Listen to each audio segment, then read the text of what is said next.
Thank you for coming. Yes, thank you, Carrie.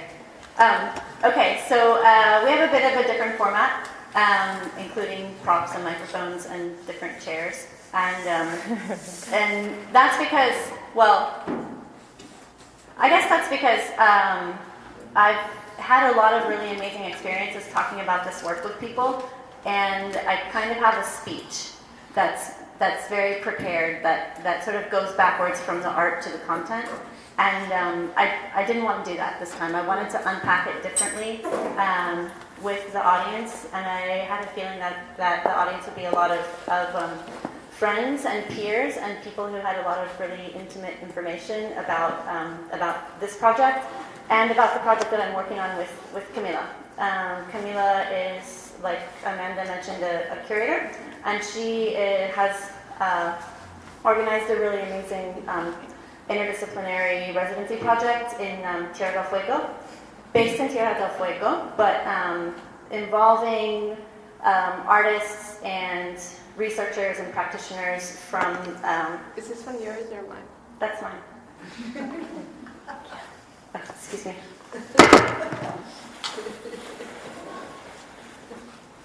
Yeah, I arrived in Miami 2 days ago, and I brought this bag with me, or brought it back to Miami. Can you still hear me? Yeah. Is it okay? Yeah, it works fine. How about here? I'm not sure where I should hold the microphone. A little closer. Like under the teeth? Yeah, under the teeth. Okay, that's good. That works. Christy showed up in Tierra del Fuego with this green, very 80s bag, right? And out of this bag came these heads.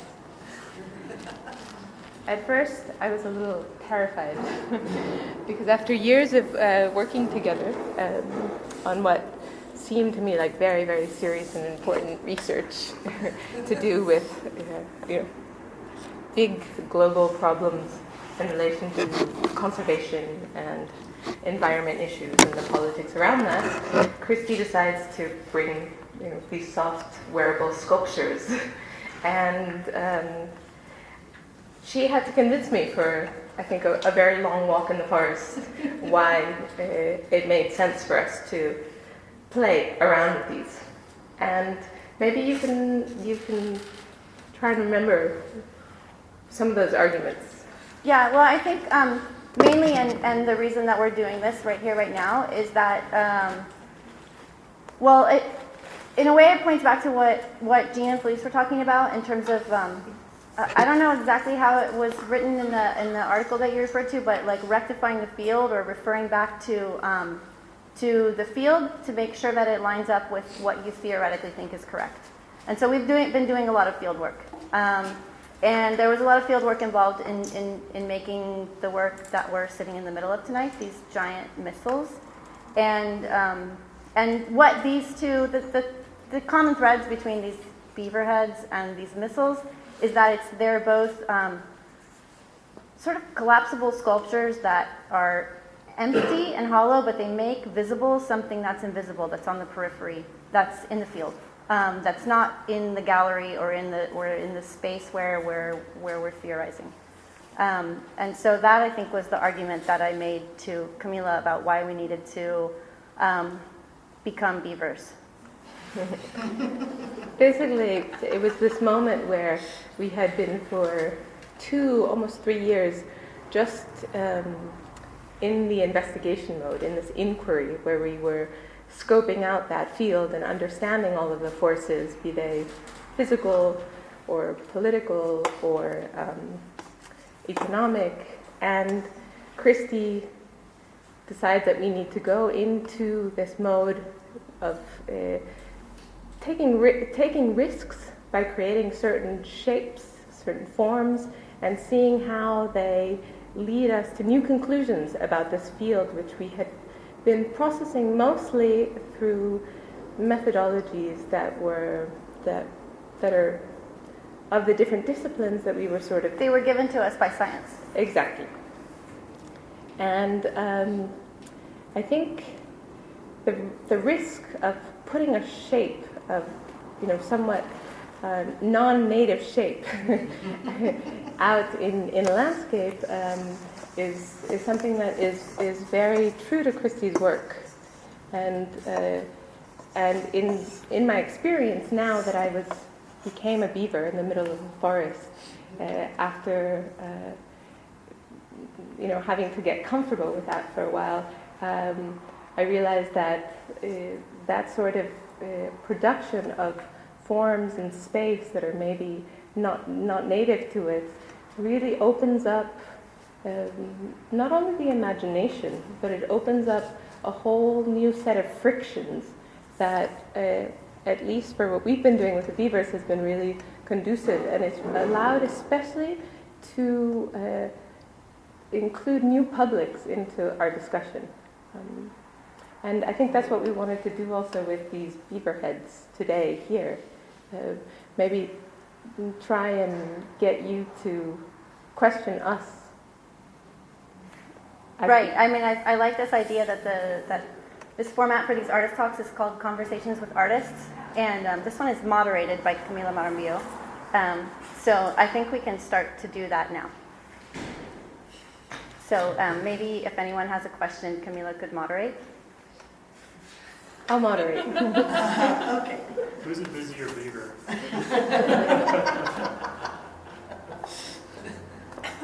I don't really see your interest, so if you're interested in asking a question, please stand up. Oh, it's true. It's very difficult to see through these. Can you hear? I can hear. Okay. Camila, how did you and Christy meet? Hi, Nina. Hi. I think you're in that direction. Christy and I met. Oh, we get to talk about Annie Sprinkle. Oh yeah, good. Christy and I met while we were both getting our master's degrees at Columbia University.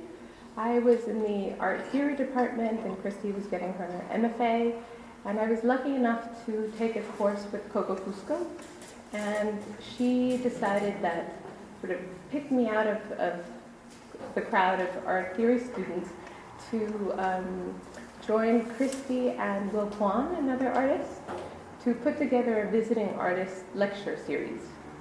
And that's how we spent a whole year sort of discussing what that meant.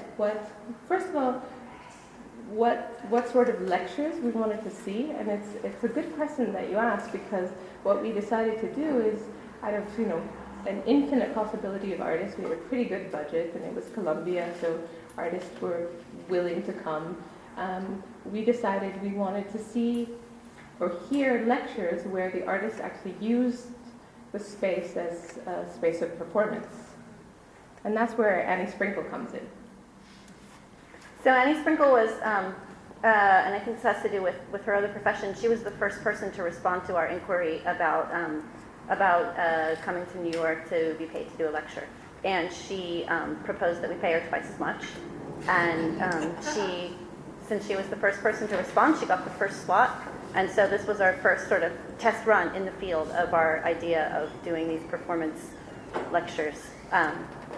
And she really broke the ice, because she pulled down her shirt and she did this beautiful boob ballet that she does.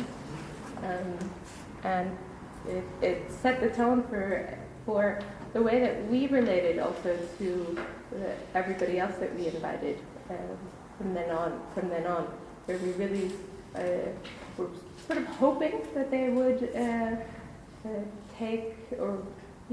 be as free as Annie was in a very traditional lecture hall. And so it was interesting in how that changed the way that we started to shape our invitations, or more shape the language with which we invited people to present.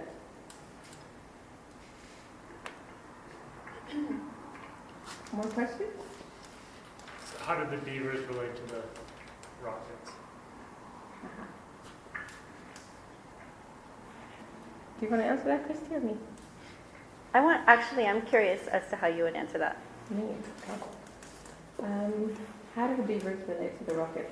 Well, as I was sitting there just a couple minutes ago, sort of under the rocket, first of all, and taking Oh, they're missiles. yeah, under the missile. And I had a very, I guess, sensorial or physical experience because of its length, and at the same time, I felt that it was soft and light above me, but I quickly imagined the weight and the heaviness of the true thing. And that sort of happens with the beavers too. I mean, the choice of materials and sort of the way that the shape of something real gets transformed when it's built by hand with a mix of different fabrics. That's obviously a strategy that Christy uses. So we come closer to things that we come with these, the warmth of these fabrics or the sweetness of the face of this beaver. You come close to an object that usually, or that is quite classified and it's considered as something bad, such as the beavers are, where we're studying. They are really these evil, invasive animals. And here, I think with the missile, there's something of that, like coming close to this object so that you can actually think it anew. That in terms of the material and the actual build of the object. Of course, the missiles are, the tool that was built to get rid of something that you find threatening.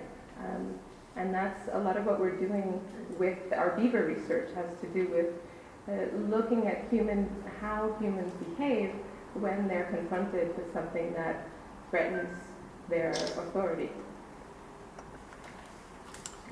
Hunter, yes?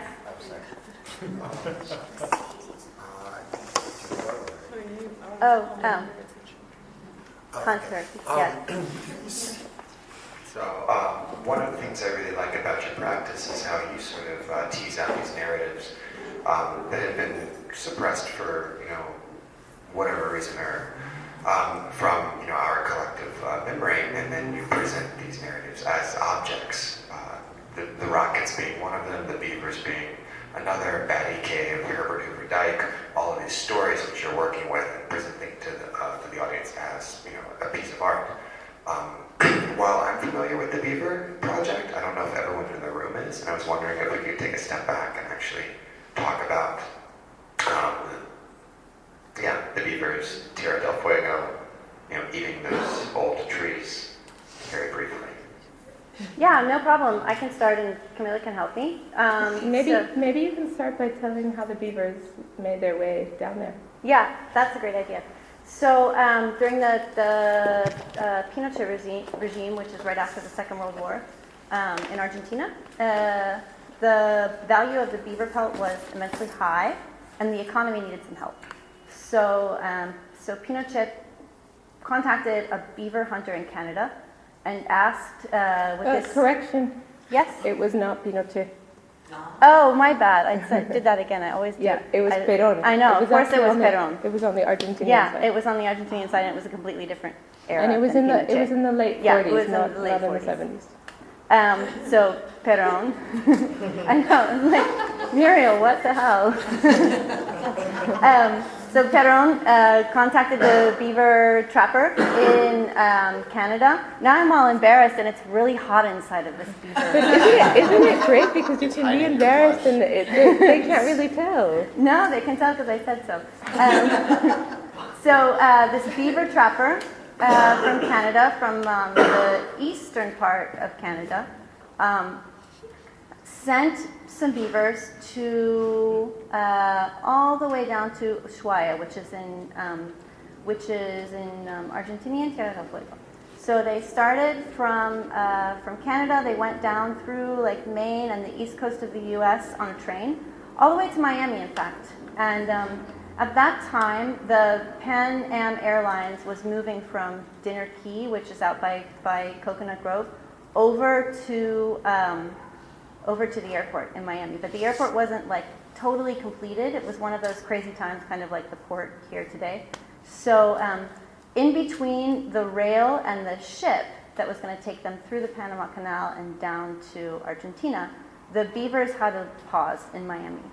And because of this transition where the airline was moving, the beavers were actually housed briefly in a refrigerated room in what's now the City Hall of Miami.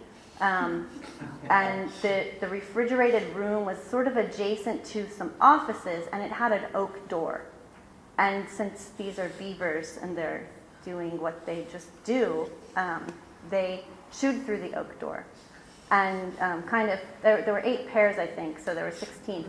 They escaped through the oak door of the giant cooler, and they kind of ran around and caused havoc in the offices. And there's this sort of visual image I got from a short text I read of the secretary standing on the desk screaming, and they were very much obviously out of place.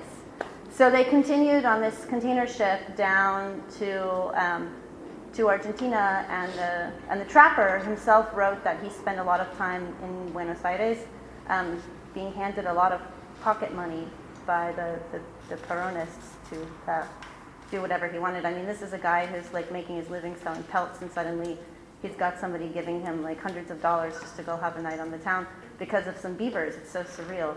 So the beavers, they get to Ushuaia, and they're sort of let loose, and the idea is that they're going to make babies, and that's going to create kind of an economy where people are naturally going to want to hunt them because their pelts are really valuable, but the value of the pelts crashed.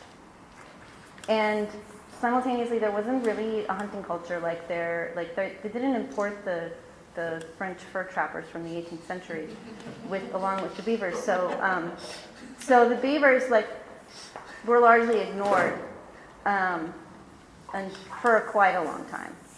Yeah, the first accounts of people mentioning the beavers again after they were introduced and led on their own was in the late 60s, when they started to appear in very odd places now quite far away from the town of Ushuaia.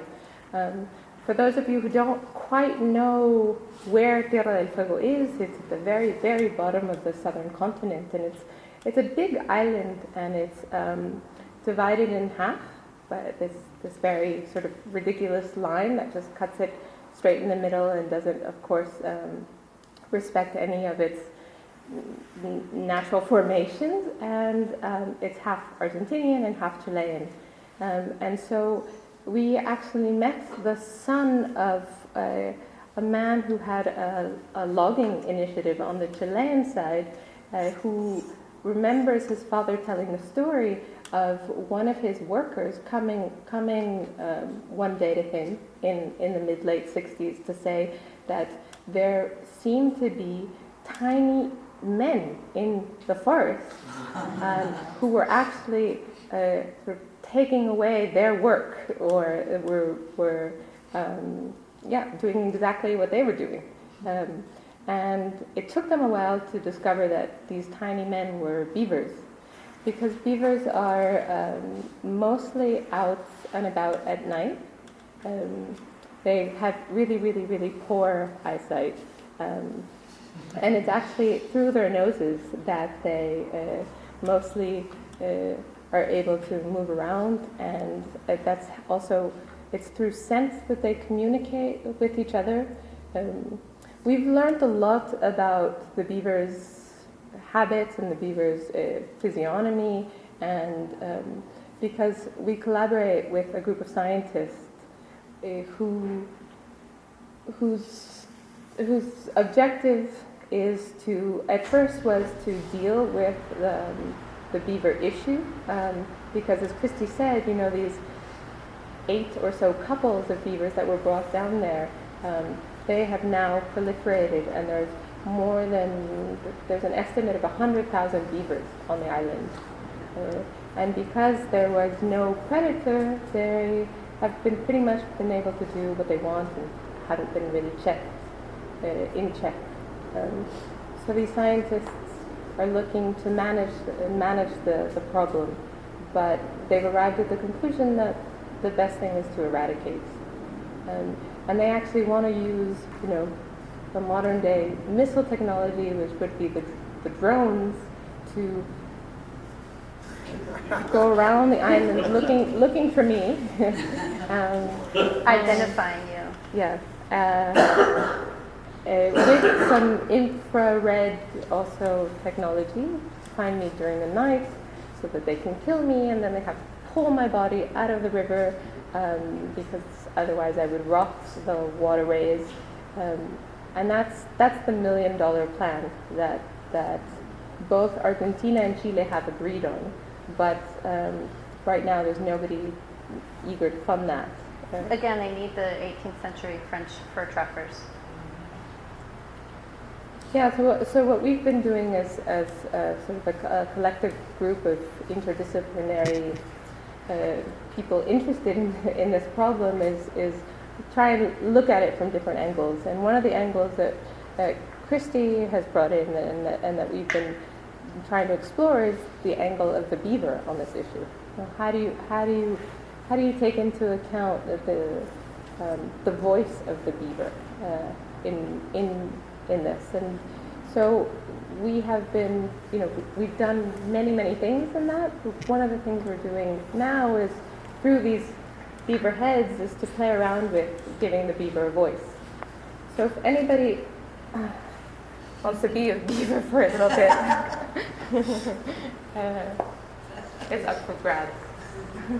Yeah. Oh yeah, Emily is an expert. Oh good. I have a question, Christy. Mm-hmm. Did you print the chintz, design and print the chintz, or was that something that you found? Oh, I designed it and printed it. Oh, you did? It's extremely specific. I thought Yeah. it was, but Yeah. I wasn't sure. Yeah, I did. It's I designed it and printed it. It's screen printed, and it incorporates tomatoes, Brazilian pepper, and lovegrass, which are agriculture invasive and native species, sort of all vying for the same space, the same light, the same time. So it ties into the beavers in that way. In a way, yeah. In terms of this, the idea of invasive versus native, yeah, that's the connection. Is there a goal with this beaver community in Tierra del Fuego that you want to save them? I mean, what is that goal? Like to save all the beavers there? Or I don't have a goal of saving the beavers, no. But I do have my goal is to more deeply understand the problem and the issue, and sort of who's involved and what their sort of rationales are, and also kind of just looking for the holes, I guess, or the hooks in the problem.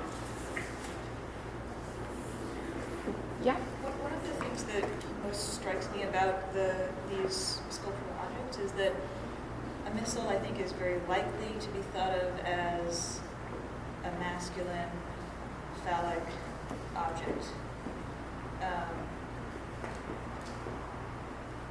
I like where you're going with this. But you obviously made a very conscious decision to make it out of fabric, which is usually, and particularly the way that you used it, a very soft and, in this case, kind of limp material. And so I was just wondering if you could talk about that. I assume it's intentional. Yeah, I mean, these are not missiles, they're kind of ghosts of missiles or representations of missiles. And in the way that you're saying that they're soft rather than hard, it's sort of an obvious connection to say that they're like emasculated, which is one of many kind of ins that the viewer has in terms of how they read the work. And it's a thing when you work with fabric, as you know. Yeah, Nina? Both of your practices, I think, come a lot from like you talked about in Tierra del Fuego, just going a number of times and doing research, and then Christy, like you here, going out and researching plants before you print the fabric and stuff like that. And I think it's because of that you've had a really interesting and rare curator to artist relationship. Maybe you can elaborate a little bit on the way you guys have worked together on the past and what you have coming up in Paris, and the way it relates to this project too. Yeah. I have to say that working with Christy has been a huge opportunity for me to go into spaces of action that are maybe not so common or usual for the curator to take. And one of those was the beaver role. So I think part of that comes with where we're working in Tierra del Fuego and the fact that we're working collectively, because as we set out to do that work, we really felt like we were going to need to share our methodologies. And to share them means really to teach the other person, to hand it over, to let go of the control of you being the one who knows where that methodology is going to take you. And so we all became we all who weren't artists became amateur artists or amateur curators or amateur anthropologists or biologists. And I think that has been, something that has been really gratifying and fun and scary at times. And yeah, what do you say? Yes. So, Christy, you have like a beaver personality going when the beaver head is on? I mean, you've changed. Really? I changed? Yeah. I mean, look at Jim. The mascot. Yeah. Jim hasn't said a word. Well, the interesting thing about the reason that I wanted to do this is because when we talk about this issue with these scientists, foresters, guys who chop down trees, ranchers, bureaucrats, the beaver's always completely invisible. And even when we go on beaver safaris to try and see beavers, they're really difficult to see. There aren't even that, like, they'll have an immense impact on a huge landscape between maybe 2 or 5 beavers. You see the impact for 30 or 50 or 100 years after the beavers are gone. So what I wanted to do is make these creatures sort of visible, and also try and experience the forest with more limited senses or different senses.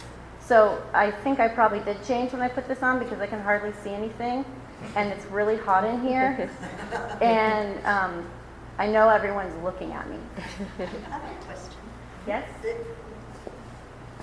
I think you've made the beavers kind of cute with the heads and all. They're kind of cartoony, and in my culture, because I know nothing about beavers, I think of them as cute.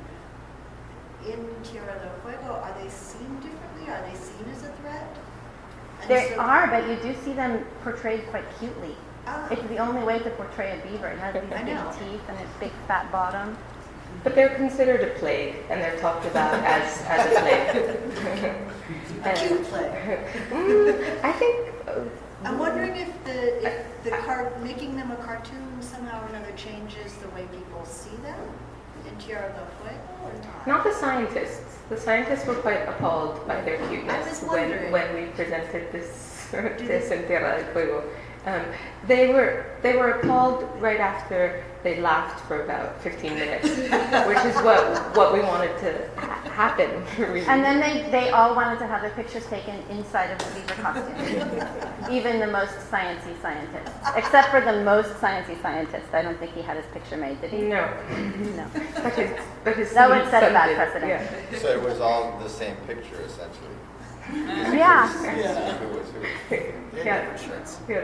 But then with the cartooniness, the cuteness of the beaver heads, is that a reflection of how you see the beavers then? If you're saying this, scientists say that the beavers are a plague and they're destroying all this stuff.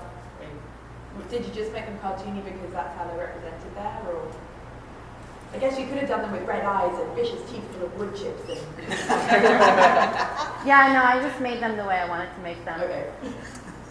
Because I wanted to inhabit, didn't want to have a judgment on it. I wanted to just inhabit, like kind of embody the animal in the best way. Like, of course, it's super clumsy, but in the best way I possibly could. And also, it had to be transportable in this duffel bag. So it sort of just turned out how it turned out. We've been attempting to be affected by the problem from different angles, basically. When we first started out, we decided that we were going to, like I said, include the beavers in the decision making about their future on this island. And we said, okay, so how do you do that? We've got to listen to them. We've got to hear out what they feel. And so we spent a lot of time First, just having to find them. Yeah, well, that first. But the scientists helped a lot with that because they've mapped, some of the sites, and so we did a lot of mapping and sort of understanding the terrain that the beaver dominates, and but then we did a lot of these listening exercises, and we didn't hear much. But in that muteness, other things started to appear, and that's something we're working with now. So another connection that I am sort of seeing between the beavers and the missiles while you're talking. One connection that I'm seeing between the beavers and the missiles while you're talking about this is that the beavers are an invasive species who are destroying an ecosystem and causing all of these problems for other living beings. And so the decision is that they should be eradicated or dealt with in some way. And I mean, if you think about it another way, human beings are also kind of like an invasive species who are destroying ecosystems and causing a lot of problems. And I was wondering if is that a connection that you were? Yeah, absolutely. I mean, that one of the first things that Derek, the head of science at the forest that we were working in last year, told us is that beavers are ecosystem engineers, second only to the scale that human beings are ecosystem engineers, and that's pretty huge. I think that one also very sort of intimate connection between the beavers, the work we're doing there, and this piece is the native, non-native tension. And I think that's very well portrayed also in the video. The tension, not only between the camera and the surrounding environment, but also these two drummers and their very different drumming styles and what those symbolize. And we're constantly working with this notion of what's native and what's not native. I mean, the beavers have become native to Tierra del Fuego. Humans are actually much less native than the beavers. There are very, very few humans living on the Chilean side. There are many more beavers. So they've adapted better than we have. But there's that tension of who belongs and what actually constitutes belonging. So, Christine, in the opening pages of this book about in Patagonia by Bruce Chatwin, he's talking about finding this square inch of woolly mammoth flesh in his grandmother's bedroom, and basically just imagining the world that this object came from. And then later on in his life, he goes to Patagonia and he writes about it, and that's the book. A lot of your practice is based upon these ventures out and then having these objects which represent the stories and the adventures, or not the adventures, but the ventures in the gallery.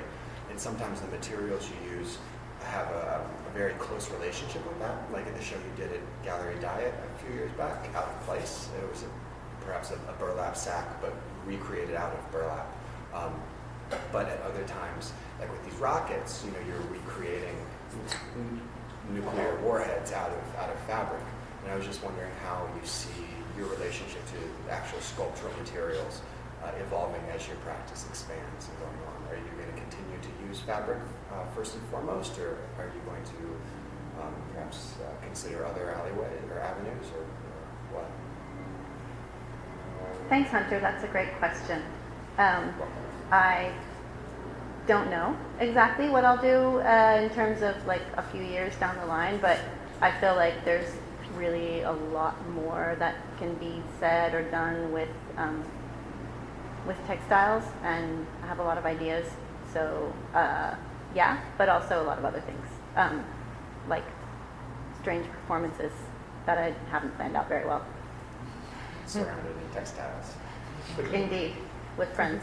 But just to dwell on this for a moment, did you feel a tension recreating the world of metal out of textiles? A tension which perhaps didn't exist when you were recreating the world of textiles out of textiles? Oh, that was very different. I mean, well, number one, I feel like metal almost is a textile, and I've worked with metal before, and it's very sort of pliable, and you're doing the same thing. You're working with a 2D surface and making something 3D out of it. But with these two projects that you're talking about, Out of Place, where I recreated a series of sort of really ad hoc sculptures out of burlap, and this one where I recreated this missile life size, both involved a lot of geometry and measuring and kind of just forcing a material to do what it doesn't necessarily normally do. I mean, fabric holds things. It holds bodies in our clothes. It holds bodies in tents, or in case of this military canvas, like on stretchers. Super utilitarian. The burlap would like holds feed, holds plants. It's something that things grow out of. So this is military canvas. It's military grade canvas. Yeah, it's I didn't know that. Yeah. But that's another level to it for me. The gray or the gray and the white? Both. Oh, the both. Yeah. So, yeah, I just feel like fabric can be used as a container for bodies in a lot of different ways, and not just human bodies, but a lot of kind of organic bodies, and that's a really rich metaphorical territory that is simply there within textiles, period.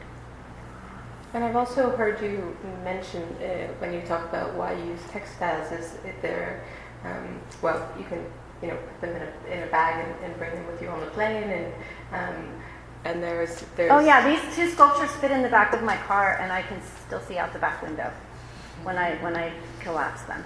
There's a practicality to it, which I think is very, very your style. Which means, yeah, wanting to work outside of, institutional spaces or gallery spaces, and coming up with really good solutions for that. Are you doing any other projects in Tierra del Fuego, or is this the only one? Well, this is the first one, but it's already leading into another inquiry, which is related to what started to happen to us when we didn't hear the beavers. We started to hear these other things, which were has to do with the human geography of the island in the past, and yeah. And I in could the- go and on in and the on about future. that. And in the future, yeah. Are you yeah. working with other artists? Yes, yeah. In fact, we're going to Paris in a couple of weeks with Christy to present some of what have been our findings. And we're doing that because we are inviting other artists into the research. And so, in a way, we're going to be sharing what our experience has been on the island and what things have worked or haven't worked, so that they have a little bit of know-how before they arrive a year from now.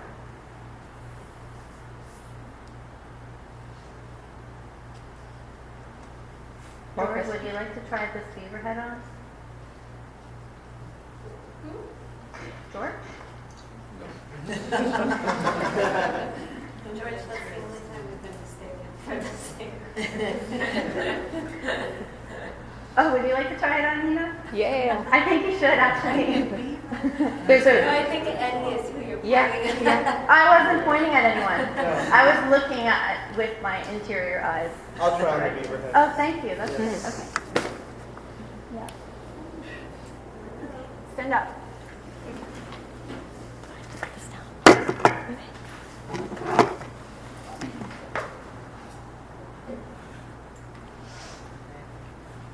I good? Yeah, you look good. Okay. Yeah, it's very proportional. Okay, thank Yeah, you. it looks good. Yeah, that looks good. Yeah. Hi, guys. I just want to ask one last question. Okay. Also going back to the Out of Place show, which I had the pleasure of speaking to you with. That's when we met. Exactly. And I just pulled it up and was checking it out. And something that I'm just putting the pieces together was the majority of the work that you did for that show was converting objects you found out in the world into this burlap and kind of going through this transformation. We were almost saying like a Boysian shamanistic transformation where you were literally just, you were changing the state of the object, bringing it into your own space and making it out of this material that resonated with you, the burlap. And my sort of edge on that was that it was almost like the creation of a fetish where you do create a fetish, it's kind of creating something safe or something that you can then sort of reclaim the object as something, something that then empowers you, and that's just like a very cursory, like sort of feminist read. But I wonder, thinking about the missiles and the way the transformation of them, I mean, it's not only that you're not necessarily like disempowering or emasculating the missiles, if you will, but you're also, changing the state of the missiles has other They're made out of flowers. other mechanics. Yeah, so I'm just curious if you could talk to that transformation. Well, you're making them as cute as the beavers. The missiles are looking kind of cute now that you're putting them next to the beavers. They're like, I'm beginning to like. I'm more. Sensitive Well, to it's like that. a placeholder. I'm more like Right. affectionate toward the missiles now. They're not that threatening as they were now that I see them next to the beavers. They look much smaller, right, because of the scale of the beavers. Well, That's the fun not thing about necessarily. scales. They just look more cute. I just find them to be more cute. That's all it is. Just because they're next to the beavers, and you talked about the process about making the beavers and how people react to them. I feel like they have more. I'm more sympathetic toward the missiles now than I was before. I like your question, and I don't exactly know how to answer it. I think that transformation is sort of it's the artist's job in a way, to sort of rethink and represent ideas. But does it have a mystical quality? Is that something I want to take on? I don't know.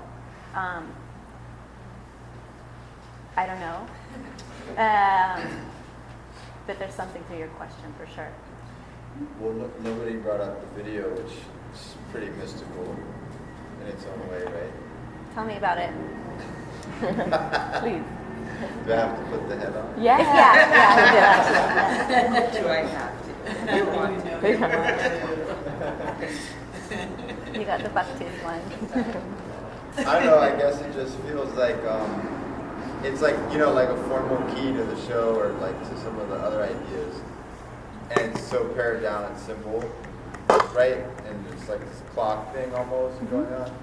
But, drumming in a circle is like super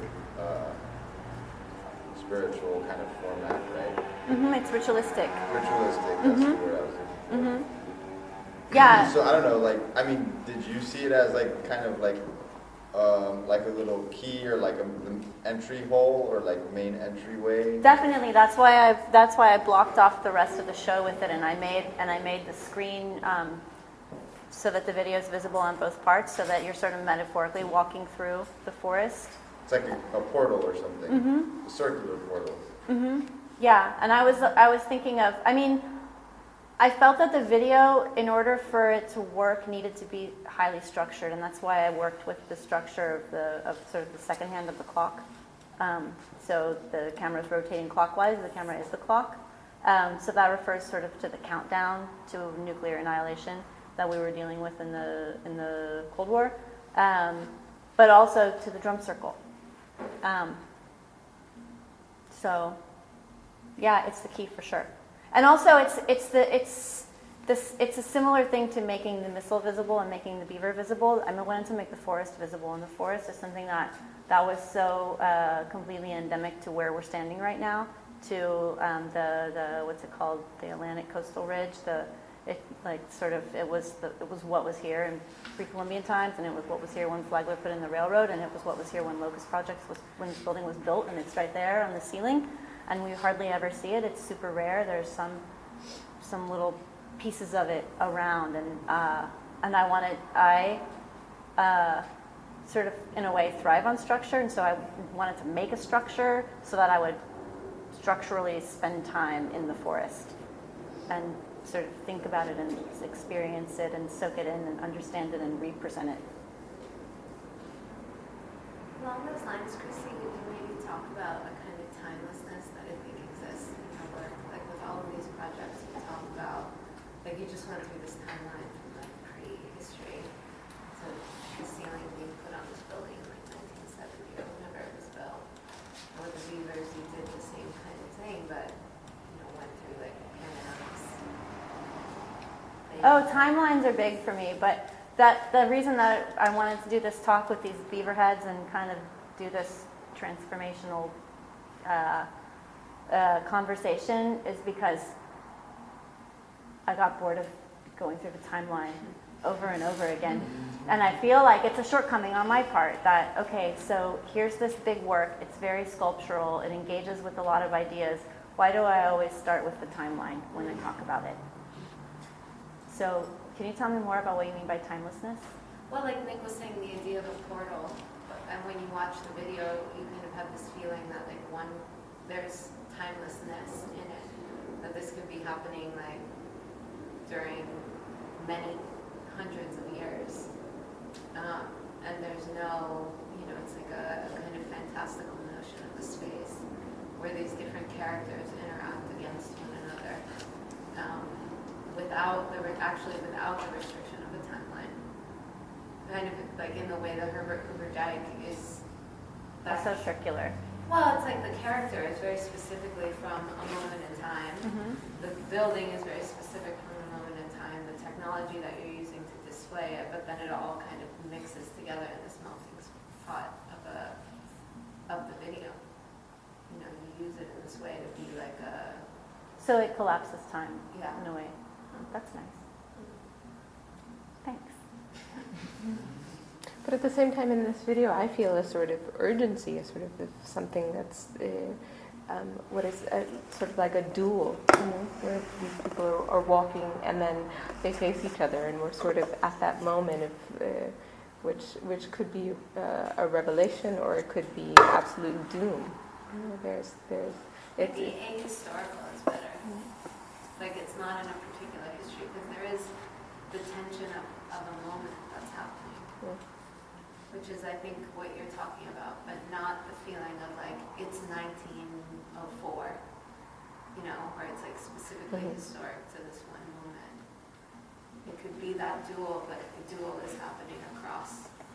Sure, there's a larger narrative that has to do with tensions that have existed since the beginning of time, and that we continue to play them out. I think that going back to your question about if we were going to save the beavers or if that was our objective, I think more than it being activist work, it's more that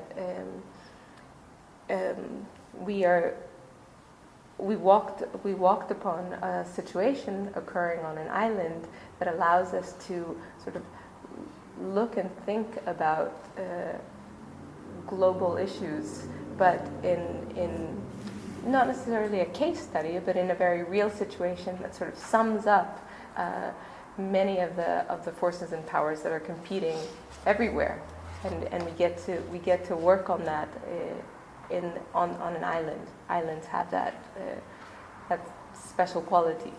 So you can do that on other islands? Sure. Well, goats in Galapagos, every island, every place has their invasives and natives competing, and yeah.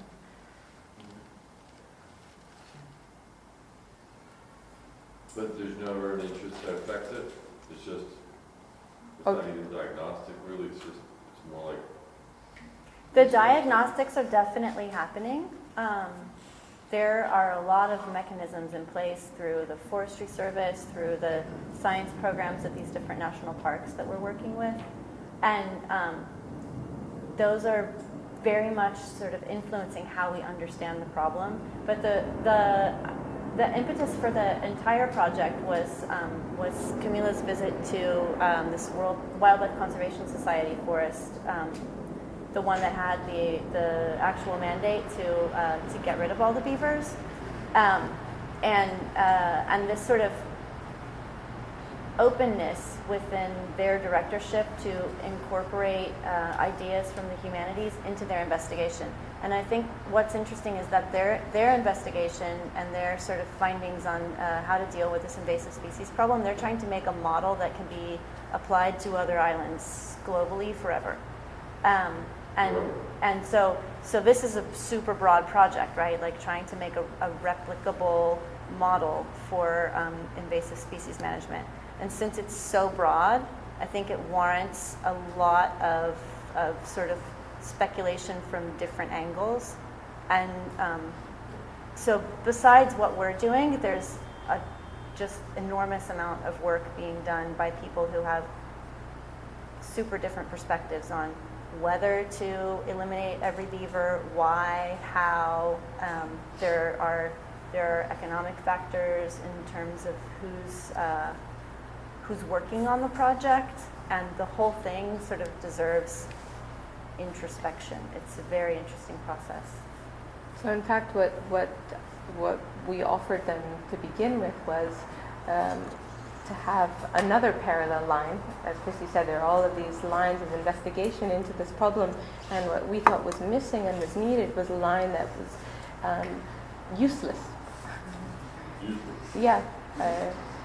So that we could hold that very uncomfortable space of something that's useless and see what sort of what comes of that. You know, what sort of affect? How are we changed by sitting with the problem and not having a specific agenda? And personally, and I think I can say this for both of us because we've commented it, we've been very changed by it.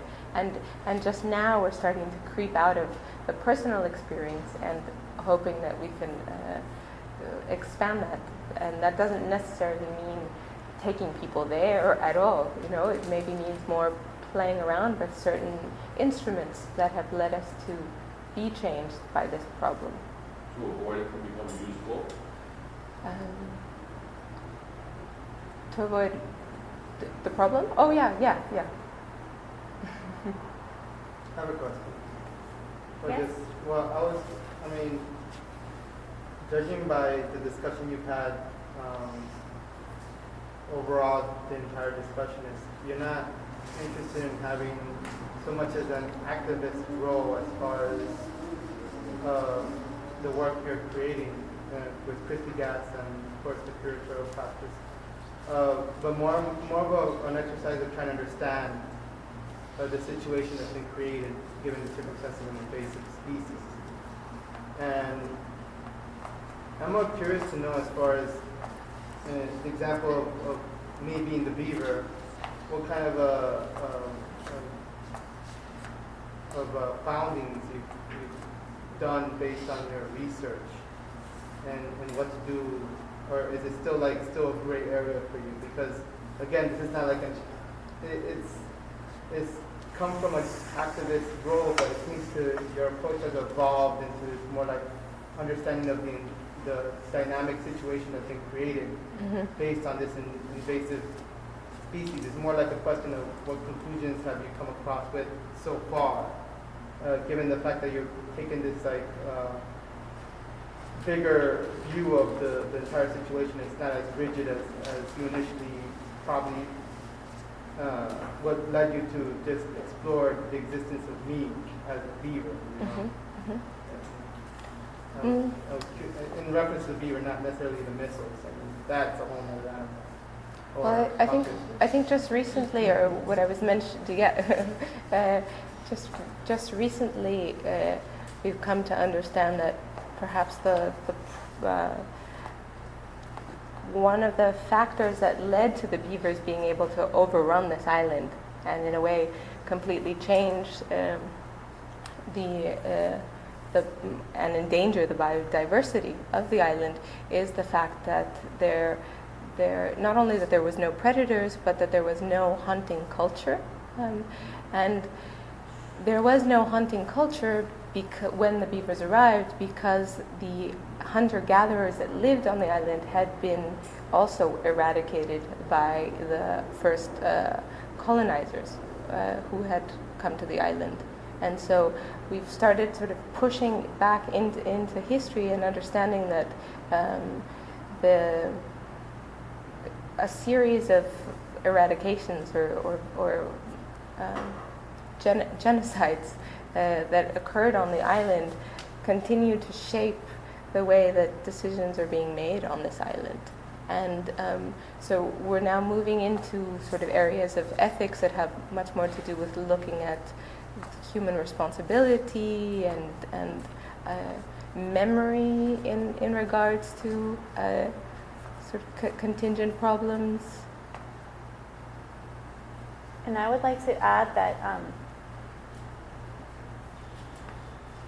I think I like where you're going with the question of findings, and sort of one of the findings is that we needed to be the beavers tonight and have this conversation with you all as part of the work.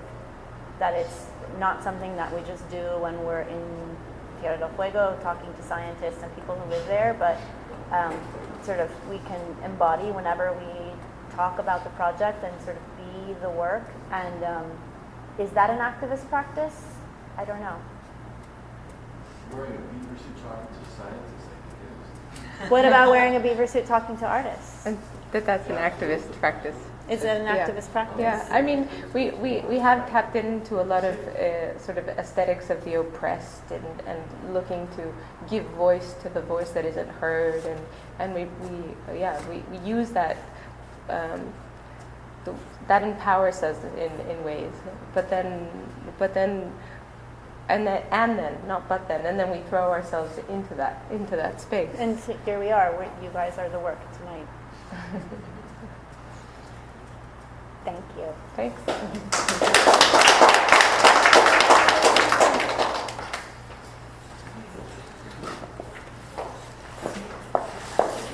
Thank you. He looks good. He's really good. Very reflexive beaver over there. Yeah, with nice shoes. Better. We had a hard time selecting our shoes. It was very thoughtful, and your shoes work really well. We thought beavers should have fancy shoes. Yeah. But we need. Don't put on a website. Oh, sorry.